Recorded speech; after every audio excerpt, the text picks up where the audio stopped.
എനിക്കറിയില്ല.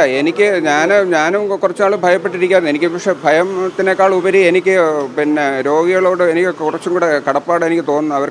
അവരുടെ ബുദ്ധിമുട്ട് കാണുമ്പോൾ എൻ്റെ ഭയം ആസ്ഥാനത്താണെന്നാണ് എനിക്ക് മനസ്സിലാകുന്നത്. അതിൽ വലിയ കാര്യമില്ല. കാരണം ഇതിനകത്ത് ഒരു തീരുമാനം ഉണ്ടാവണം എന്നുള്ളതാണ് എൻ്റെ അഭിപ്രായം.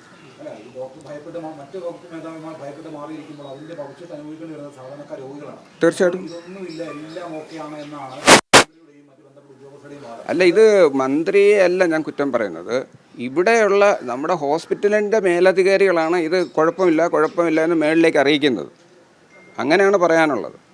മിനിസ്റ്റർ അറിയുന്നുണ്ടാവില്ല. രാവിലെ ഒരു RJDയുടെ ഒരു നേതാവിനെ വിളിച്ചിരുന്നു. അദ്ദേഹം പറയുന്നത് സൂപ്രണ്ടിനെ വിളിച്ചപ്പോൾ ഇവിടെ കുറേ കുഴപ്പമൊന്നുമില്ല, എല്ലാ കാര്യങ്ങളും കൃത്യമായിട്ട് നടക്കുന്നുണ്ട്, ഡോക്ടർ പറയുന്നത് വെറുതെയാണ്, ഓപ്പറേഷൻ മാറ്റി വെച്ചിട്ടില്ല, ഇത്ര ദിവസം ഓപ്പറേഷൻ നടക്കുന്നുണ്ടല്ലോ, വേറെ ഡിപ്പാർട്ട്മെൻറ്റിലും കുഴപ്പമില്ലല്ലോ എന്നൊക്കെയാണ് സൂപ്രണ്ട് പറയുന്നത്.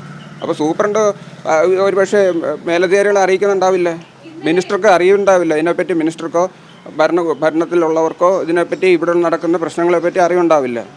കാരണം ഇവിടെ വെച്ച് ഇത് കവറപ്പ് ചെയ്ത് പോകുമെന്നാണ് എനിക്ക് തോന്നുന്നത്. അല്ല, അദ്ദേഹം വന്ന് എൻ്റെ സാന്നിധ്യത്തിൽ വെച്ച് തന്നെ സൂപ്രണ്ടിനെ വിളിച്ചു, സുനിലിനെ വിളിച്ച് കാര്യങ്ങൾ സംസാരിച്ചത് ഞാൻ കേട്ടോണ്ടിരിക്കുകയാണ്. അപ്പോൾ അദ്ദേഹം ഒരുപക്ഷെ വിചാരിച്ചു കാണും, അത് പരിഹരിച്ച് കാണും എന്ന് വിചാരിച്ചു കാണും. അവർക്ക് ഒരുപാട് ആശുപത്രികൾ നോക്കണമല്ലോ.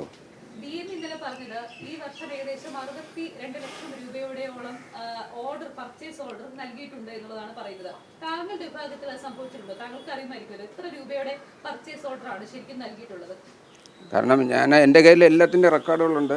എനിക്ക് അതെല്ലാം പറയാനും പറ്റും. ഇപ്പോൾ എൻ്റെ കയ്യിലില്ല. ഞാൻ പെട്ടെന്ന് ഇന്നലെ ഹോസ്പിറ്റലിൽ പോയില്ല. ഇനി ഒരു രേഖയുടെ അടിസ്ഥാനം ഇല്ലാതെ കൃത്യം എത്ര എമൗണ്ട് ഉണ്ടെന്ന് പറയാൻ പറ്റത്തില്ല. എത്ര